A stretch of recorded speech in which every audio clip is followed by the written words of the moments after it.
Good afternoon. आज बघा आपण आपला स्पर्धा परीक्षा मार्गदर्शन या सत्रामध्ये मराठी विषयाचा भाषेचा व्यवहारात वापर या घटकामधील जो निर्देश हा घटक आहे त्याच्यामधील सुसंगत वाक्याचा परिच्छेद हा घटक आपण आज पाहणार आहोत. भाषेचा व्यवहारात वापर म्हणजे काय, तर आपण जी रोजची भाषा बोलतो त्याच्यामध्ये आपण म्हणी, वाक्यप्रचार, त्याच्यानंतर एक माहिती तंत्रज्ञानातले शब्द, असं बरेचसे शब्द आपण वापरत असतो आणि त्या शब्दाच्या आधारेच हा घटक तयार करण्यात आलेला आहे. सुसंगत वाक्याचा परिच्छेद या घटकामध्ये आपल्याला एक 3 वाक्याचा परिच्छेद दिला जातो. 3 वाक्याचा परिच्छेद म्हणजे काय, उतारा. परिच्छेद म्हणजे काय, उतारा.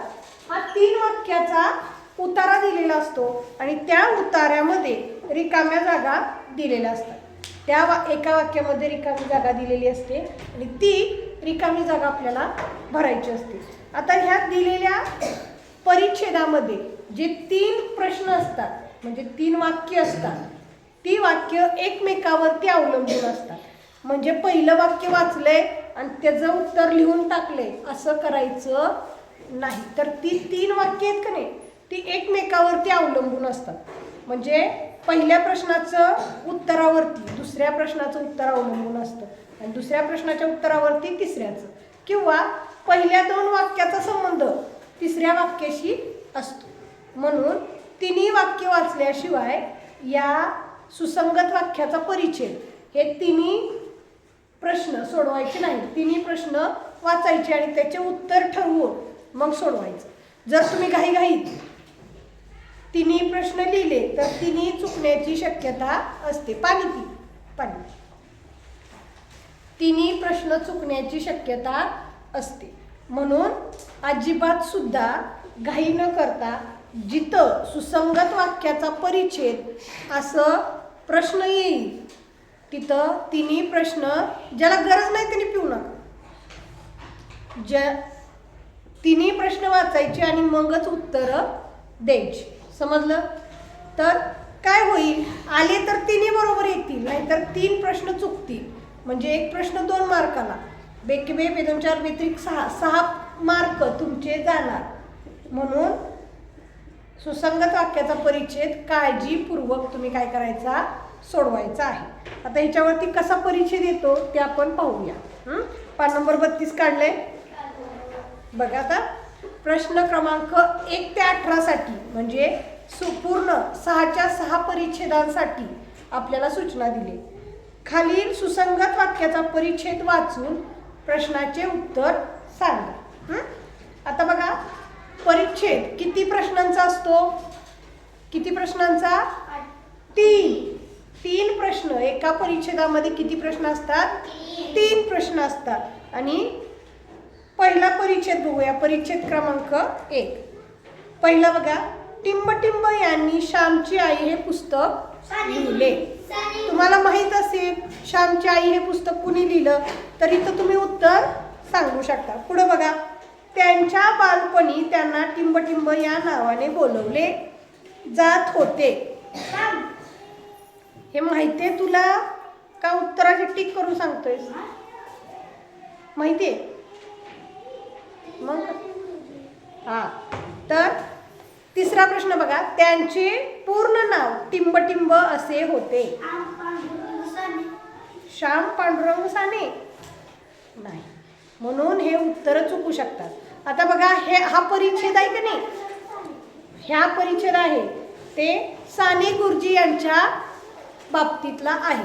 तर त्यांनी एकतर पहिली गोष्ट म्हणजे त्यांचं नाव पांडुरंग सदाशिव साने. त्यांना लहानपणी श्याम या नावाने लाडाने श्याम असं बोलवलं जायचं आणि त्यांनी श्यामची आई हे पुस्तक लिहिलेलं आहे. तर ह्याच्यामध्ये 3 प्रश्नाची उत्तर आहेत बघा. पहिल्या प्रश्नाचं उत्तर काय येईल, टिंबटिंब यांनी श्यामची आई हे पुस्तक लिहिले.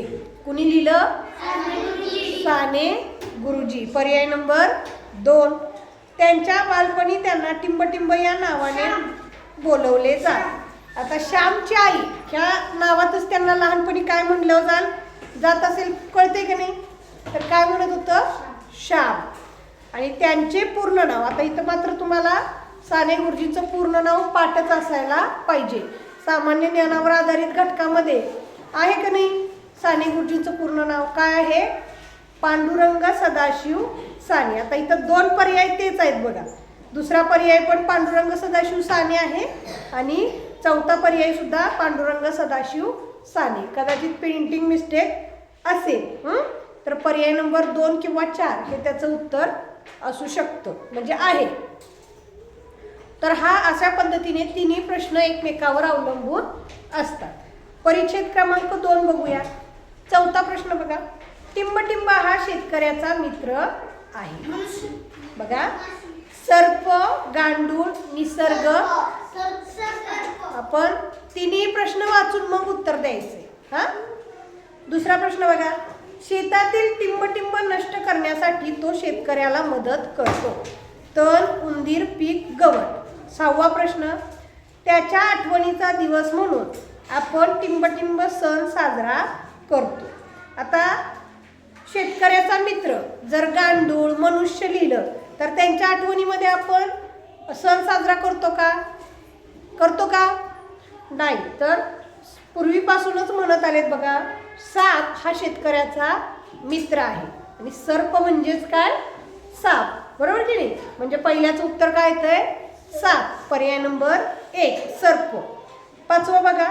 शेतातील टिंबटिंब नष्ट करण्यासाठी तो शेतकऱ्याला मदत करतो. शेतातील काय खातो रे साप? उंदीर. नाना काकांच्या धड्यामध्ये नाही का बघितलं? हा, साप शेतातील काय करतो? उंदीर खात असतो, म्हणजे पर्याय नंबर 2. 6वा बघा. त्यांच्या आठवणीचा दिवस म्हणून आपण टिंबटिंब सण साजरा करतो. सापाच्या आठवणीचा दिवस म्हणून आपण नागपंचमी, पर्याय नंबर 3 हा दिवस साजरा करतो.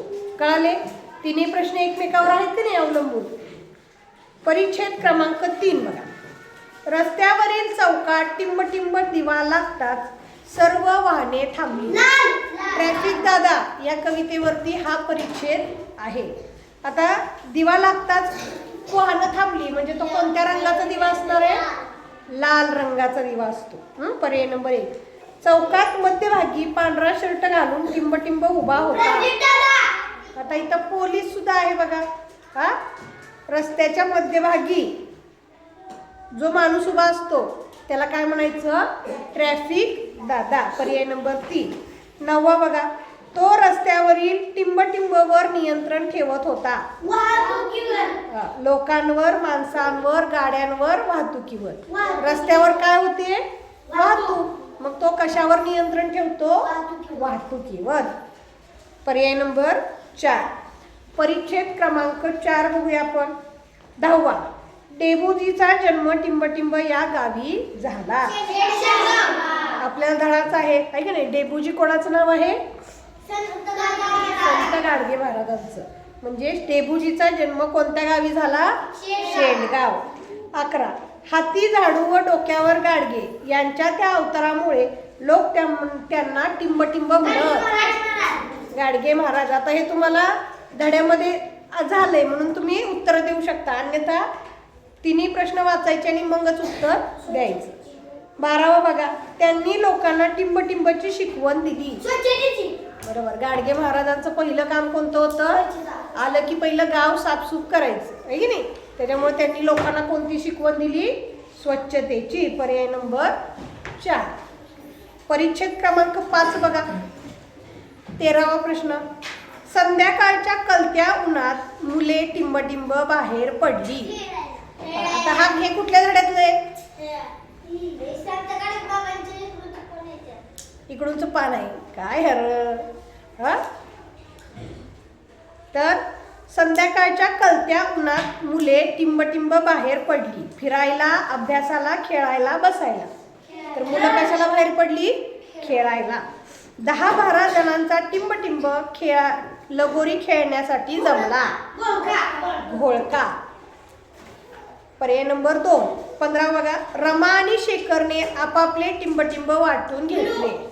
धड्यामध्येच हा शब्द आहे. हा इथं खेळाडू, गडी, भिडू, मुले. तर धड्यामध्ये शब्द कोणता आहे? भिडू. म्हणून इथं सुद्धा कोणता येणार शब्द? भिडू. आपापले भिडू वाटून घेतले. पर्याय नंबर 3. सोपंच आहे रे. परिच्छेद क्रमांक 6. 16वा प्रश्न. टिंबटिंब हा सण दीपोत्सव म्हणून ओळखला जातो. कोणत्या सणाला आपण दिवे लावतो, दीपोत्सव करतो? तर दिवाळी. या सणाला प्रत्येकाच्या दारात टिंबटिंब लटकवलेले असतात. आकाश कंदील आपल्या घराघरामध्ये आपण घराच्या बाहेर लावतो, आहे की नाही? घराच्या बाहेर काय लटकलेले असते? कंदील. या सणाचा शेवट टिंबटिंब होतो रक्षाबंधनाने, भाऊबीजेने, नारळी पौर्णिमेने, गणेश पूजनाने. बघा आता येडायस का? आता बघा, दिवाळीत नारळी पौर्णिमा असते का? रक्षाबंधन असते का? गणेश पूजन असते का?